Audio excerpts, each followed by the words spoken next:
Hi, I'm Steve Acuna, your host of the 30-Minute Sage, your source of practical advice to move forward through corporate and life changes. I come to you as a certified professional in change management and life coaching with over 25 years of boots on the ground and leadership experience that spans 5 corporate industries. This podcast explores the challenges of leading corporate teams through change with the audacious goal to apply techniques and wisdoms that go well beyond the workplace and into daily life. Along the way, I will share my successes and failures, my learnings and my truths as I continue to transcend corporate life and apply my personal mission to raise consciousness that activates the power of our human community. Welcome to the 30-Minute Sage. Now let's get started. Welcome to episode 13, Influencing Highly Driven People.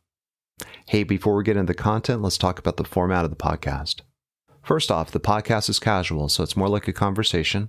This cuts down on heavy production and helps me to focus on sharing and content. In this episode, I'll share an understanding of the things that matter to highly driven people and how to align your approach and language to work with and influence them for their support. It's my hope that you test these ideas and apply what makes sense to your situation. That process I call finding your inner sage. As always, I'll share a takeaway for each segment so you have something you can reflect on afterwards. Please don't forget to send comments, hit the like button, and share it with others to help promote the podcast. Finally, this podcast is not therapy. These topics can be emotionally charged, and if you're not emotionally okay, please seek the professional assistance you need. Professional therapy has helped me and my family through tough times, so remember, it's okay to not be okay.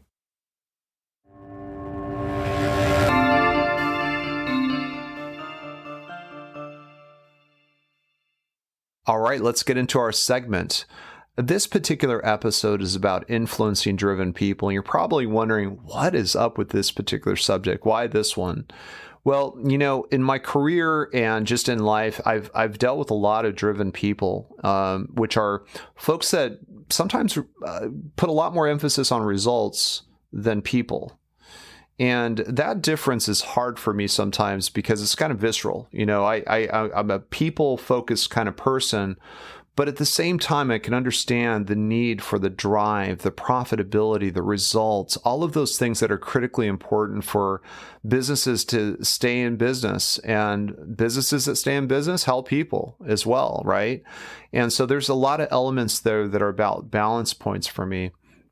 But this particular subject is kind of near and dear to me because it's something that actually frames up some areas of focus that I've applied over the years that have been helpful in my ability to influence direction, but most importantly, to also get along with individuals like this. Now, I'm gonna apologize up front because I'm going to generalize some things and probably take it to the nth degree so that I can characterize what I mean by driven people. I don't want to offend anyone who's driven, by the way. Of course, I can be very driven as well, and I recognize some of those things in myself.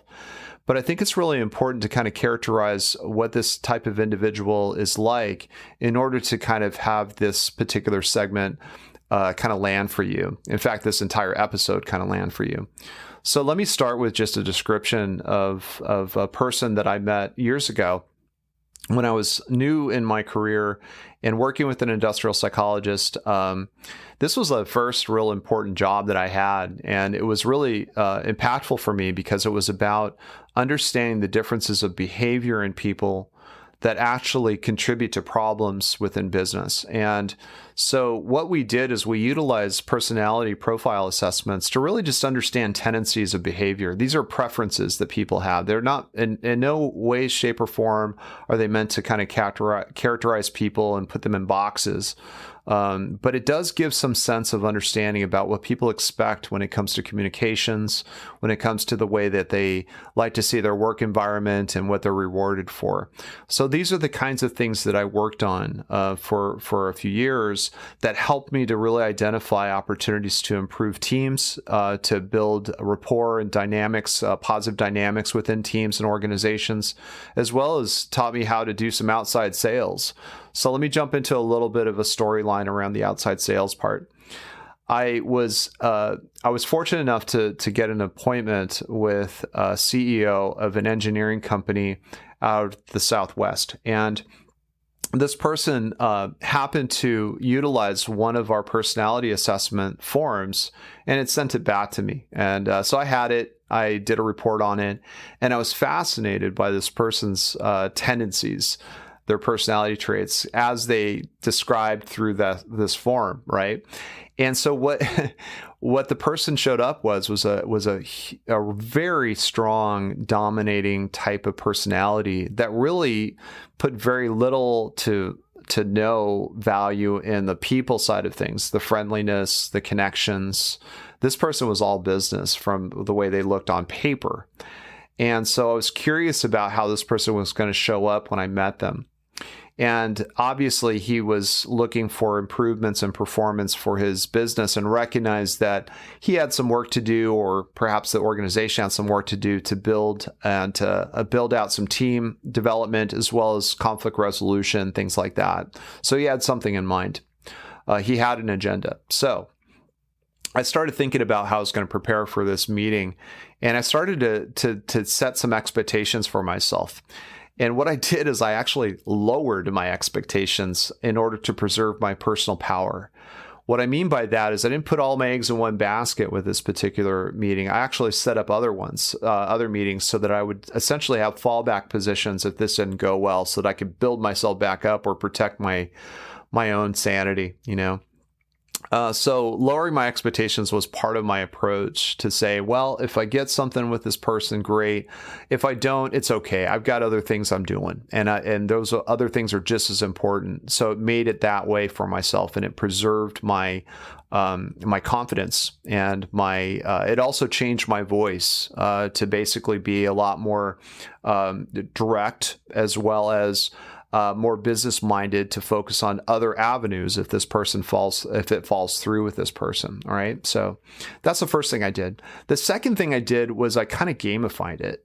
What I mean by that is I looked at the profile and thought, I wonder how many times this person is going to say something that's about profit or results or, bottom line. Very direct words. I thought, I'm going to count how many times this person says things and see how many times he references something so direct like that within a single sentence. I just thought that would be fun. So I gamified it to kind of lighten it up for myself. But there's also a point to that too, which I'll get into segment 2, which is about aligning word usage. And then the third thing I did is I took a look at what the business has accomplished. I also made sure and made note that I was going to look around the office and make note of the things that were accomplished by him as an individual, and to find ways to build that into the discussion for rapport building. So I had this thing, and I also knew the business. I read up on it. I understood it. So I did my homework. So I show up at the place, right? And I show up at the place prepared with these things in mind. I go in, and it was a really interesting place. It was a beautiful office. It was modern. It felt like I felt like I was properly dressed. I was in. I had a jacket on, and I felt like I fit in with the way the vibe was in the whole place, because it was very nice. But I went into the person's office, and the first thing I saw was a bunch of cigar smoke. So I was like, wow, this is going to be different. And I look over, and the individual had a biker jacket on. And he also had this leather beret thing that was just and he was smoking this really smelly, nasty cigar, and just kind of blowing smoke all over the place. Like, he really didn't care. And I thought to myself, wow, this is really interesting. I'm going to learn something from this engagement regardless, right? So I thought to myself, well, he really didn't care. Like, he really did focus on just what his whims were in this situation, because he was large and in charge. And it was really indicative of his profile, that I had in my hand. So I stuck to my guns as far as my plan, right? I said, okay, I'm going to set my expectation low. If this works out, great. If it doesn't, no sweat. That changed my voice, confident, direct, and also engaged. The second thing I did, I gamified the situation. I first of all just complimented him on a couple of things, which is my third point, which is about taking a look at his office and recognizing the awards and kind of the ego-driven types of plaques and things like that, which of course are very accomplished. But I also mentioned, that I appreciated his time because I know his time is valuable. And so all these very short statements, I didn't get into like, hey, let me tell you about my weekend, or how was your weekend? Do you have kids? I noticed that you have a picture here of you fishing, and didn't get into all that kind of stuff, right? Because it was really about the profile that I was really understanding to be direct and about business. So I jumped right into it. So those three things really kind of set me up for success, a successful conversation. I set my expectations. I gamified the situation in order to lighten it up for my own sanity, but also to help me with segment 2, which is about word usage, which we'll get into. And then I looked around to pay attention to what mattered to the individual, and I emphasized the importance of those things, right? So those are the things that I did to create the approach. Oh, and by the way, I did a ton of homework to understand the business, so I didn't ask questions that I should already know answers to, right? That was also part of it. So that's what I did to kind of set up the approach. And so we'll get into segment 2, which will talk a little bit more about your word usage. But before we do that, I want to talk about the takeaway. So here's the takeaway. Driven people are laser focused on what matters for true results, and more specifically, their results. When setting up an approach to influence them, first thing, reduce your stress and preserve your personal power by lowering your expectations and expect to play into their ego to build rapport. So again, driven people are laser focused on what matters for true results, and more specifically, their results.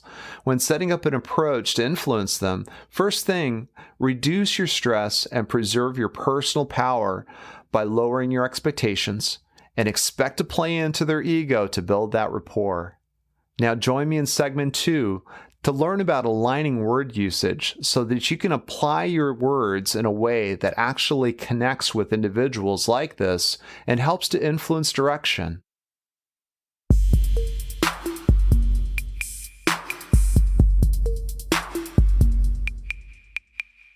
All right, let's get into segment 2, aligning word usage. Now, in this segment, I'm going to build off of segment 1, which is about setting up the approach of how to deal with someone who's really driven, maybe even difficult to deal with, maybe not very likable even. But how do you relate to them? How do you work with them? How do you talk with them in a way that helps you to better align yourself to outcomes that you'd like to build, or a positive relationship that you'd like to at least try to build upon, right? So first things first, I want to kind of go back to some of the things that I used in the last segment I referred to. One was a personality assessment tool. And I had kind of an advantage in that segment. I talked about this in the segment, but I had an advantage to understand kind of the personality tendencies that this person had before I met them. And I did that through a personality tools and assessment that was used that this person happened to fill in. And so I was able to run a report, and I was able to kind of take a look and say, oh, I think I understand a little bit more about how this person operates, what makes them tick. Now, you don't need that. You really don't. What I've come to know is this, and this is really important. I use this every day. Pay attention to the words that people use when they talk, right? It's as simple as that. We do this every day when we have a conversation with others. And what I mean by that is think about the words that you identify with when you meet someone or talk to somebody that you like. They use those kinds of words because they mean something to you. You value them, so you seek them. And when you hear them, there's almost like this commonality. There's this understanding. There's this an appreciation that starts to get created through this conversation that you're having. Now, with driven people, you'll find that they use driven words. So they're about results. They're about getting to the bottom line. They're about managing their valuable time.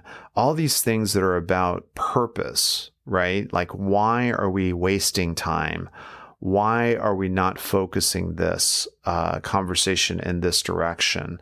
Like, they're looking for those types of commonalities when it comes to this interaction. So when you talk with people, first thing to do is to listen carefully. And when you hear the words that they use, most common words that they use, such as, and I'll stick with the driven people, results or profitability, start to explore a little bit more about what those words mean to them. So in other words, when someone says, well, I'm all about profitability, well, you can ask a question to understand a little bit more about how they influence profitability. So tell me a little bit more about how you want to influence profitability and what's not happening that you need to see happen, right? Very driven, very to the point, but it's also utilizing words that they used, right? So this is what's important. If you want to identify with these individuals, even if you're trying to manufacture some connection point because you're so different, then start to think about the words that you could apply in your own sentences that help them to relate to you as well, right? So again, appropriately use or repeat the words in context, proper context, that they use that represent what they value. Now, this can also sound a little inauthentic, right? Like you're manipulating a situation. Well, this is where your own integrity has to step in. You have to want to have a positive relationship with this person. You're going to need to recognize that there's an investment here that needs to be genuine. If it's not genuine and you're kind of playing around or you're manipulating a situation to try to control someone like this, especially driven people, or those individuals that are really detailed focused, I've found, they can smell a rat. They can tell you're just going to come across as disingenuine. There's going to be an issue with trust, and they're just not going to know exactly. Perhaps they won't know exactly why they don't trust you, but it's not going to feel right for them. So don't risk that. Don't risk that. Be authentic about the words that you're going to use to get a better understanding, so you can build a more positive relationship. Okay. So you're not going to appease this person by just repeating words, right? Don't do that. Be thoughtful and be intentional, right? So this whole concept about using words and identifying is something that is basically kind of like your internal personality assessment tool. Over the years, I've applied this pretty much to every conversation that I have. The results are this.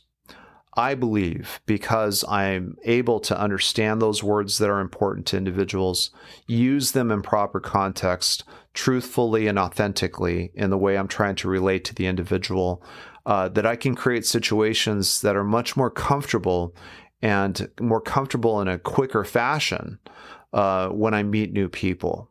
Okay, so there's something about that. Now, why I know that is because I've been told that. People feel that there's a degree of comfort, or there's an opportunity for them to feel as though they could just tell me stuff that they're not comfortable perhaps telling other people.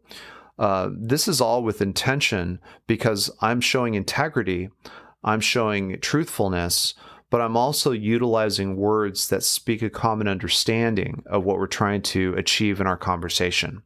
Right?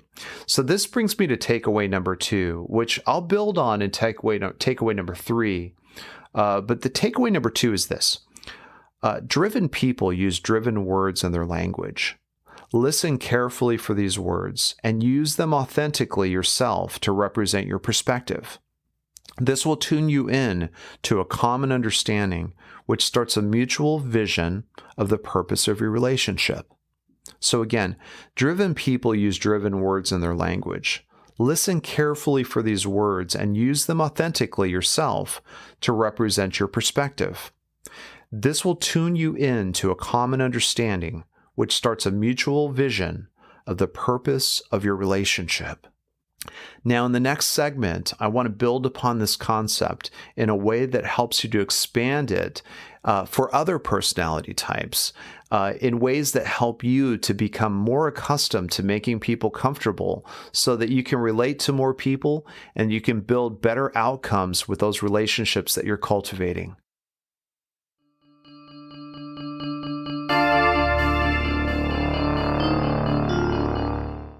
All right, let's get into segment 3, maintaining alignment. Now, in segment 2, we talked about word usage and aligning words that others use in order to relate to and to cultivate some common understandings, some common approaches, ways of thinking that can actually bridge between, you and someone who might be very different from you, right? In this segment, I want to talk about a couple of things that are related to that, but build upon it as well.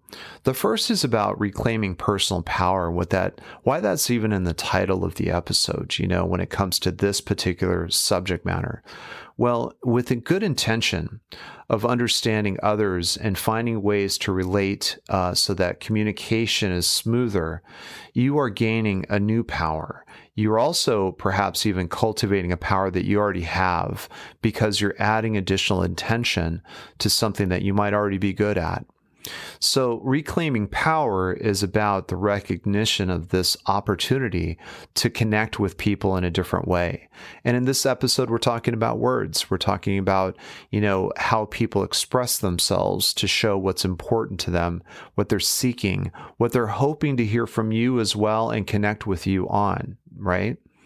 So that's a critically important point here I'm trying to raise, is because the power is really in that connection point and your intention to focus on that connection. Okay. Now, we talk about the driven people as really kind of the focus of this episode. Let's go beyond that for a minute. Let's talk a little bit about different types of personalities and individuals. Now, the driven one, I think you got that one down. We've talked about that one for a couple of episodes now already. But now there's other areas, though. And what I've also recognized, too, is that a lot of personality assessments focus on 4 of them, 4 different types of personalities. There's obviously the driven one, which we've talked about.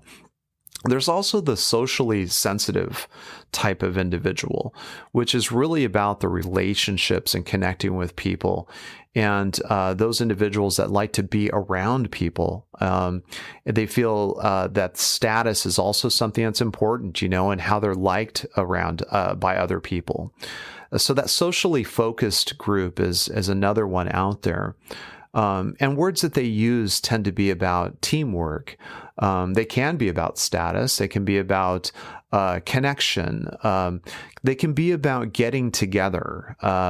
They use we a lot when it comes to discussions and conversations, right? So those are the types of individuals that are another factor, another part of this segment that you can apply the same kind of principles to when it comes to word usage.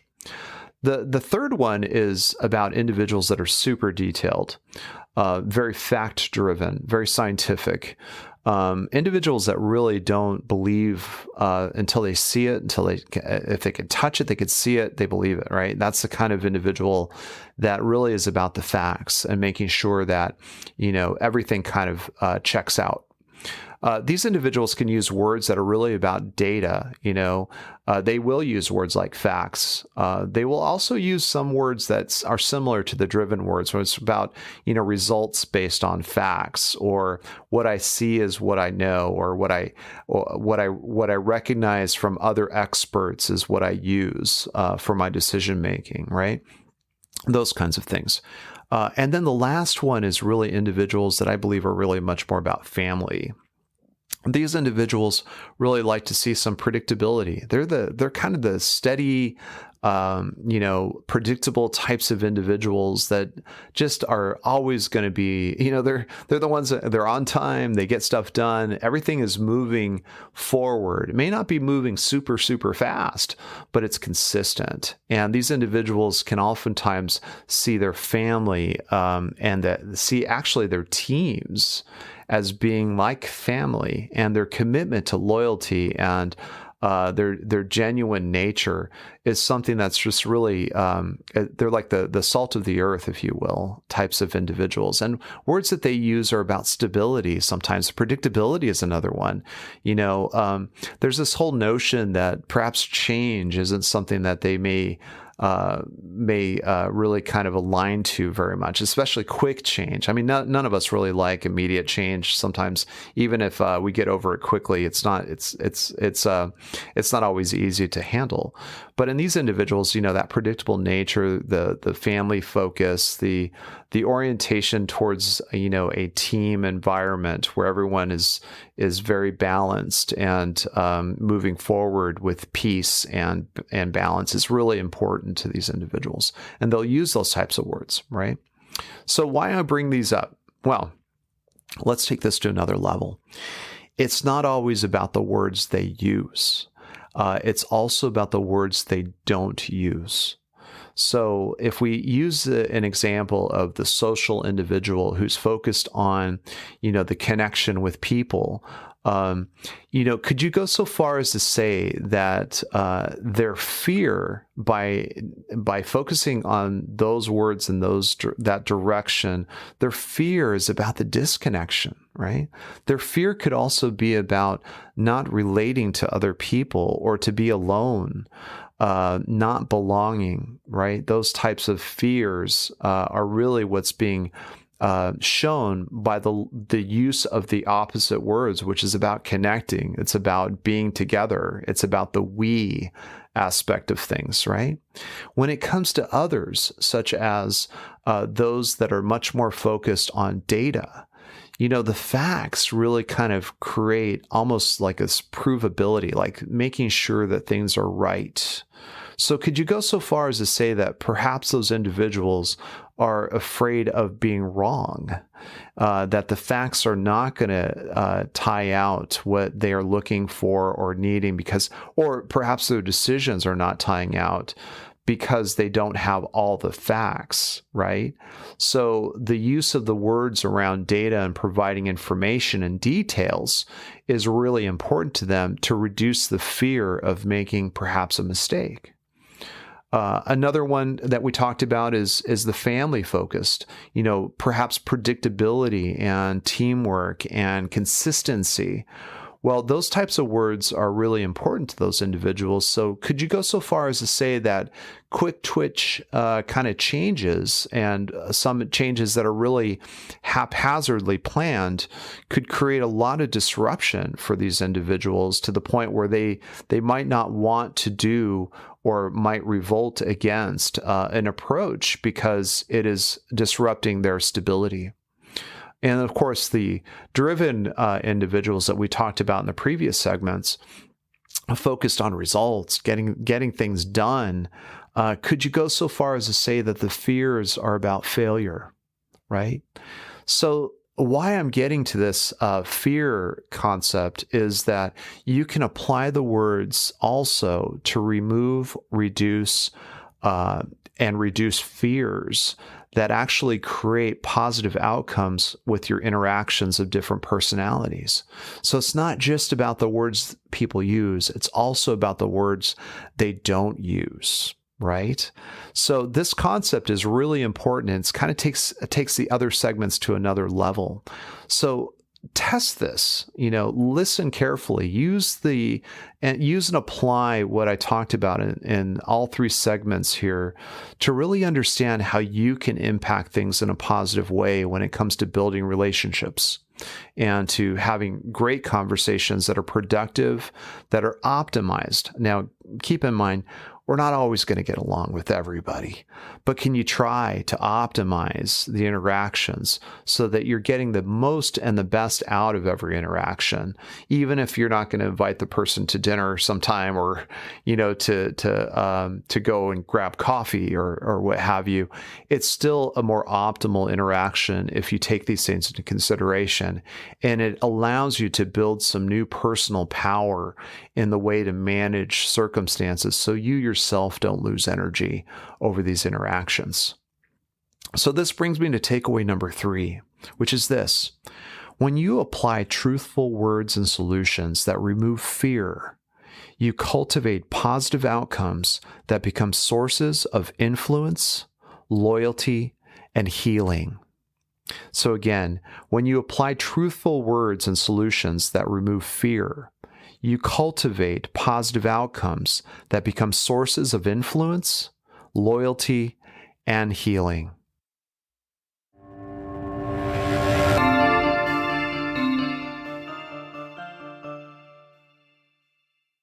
All right, let's go ahead and do a summary of this episode. In segment 1, The Approach, I talked about setting realistic goals for your interactions with driven people, how to reduce your own anxiety, and how to build rapport when exercising your influence. The takeaway was, driven people are laser focused on what matters for the results, and more specifically, their results. When setting up an approach to influence them, first thing, reduce your stress and preserve your personal power by lowering your expectations and expect to play into their ego to build rapport.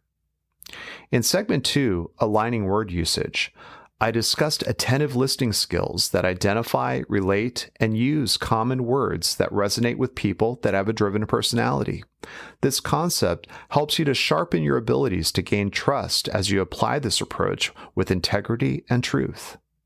The takeaway was, driven people use driven words in their language. Listen carefully for these words and use them authentically yourself to represent your perspective. This will tune you into a common understanding, which starts a mutual vision of the purpose of your relationship. And finally, in segment 3, Maintaining Alignment, I expanded the concept of word usage for influencing to not only driven personality types, but also 3 others: the socially driven, the data-driven, and the family-driven types of individuals, and how the avoidance of fear plays a role in this model. The takeaway was, when you apply truthful words and solutions that remove fear, you cultivate positive outcomes that become sources of influence, loyalty, and healing. Thanks again for listening, and I look forward to you joining me next time.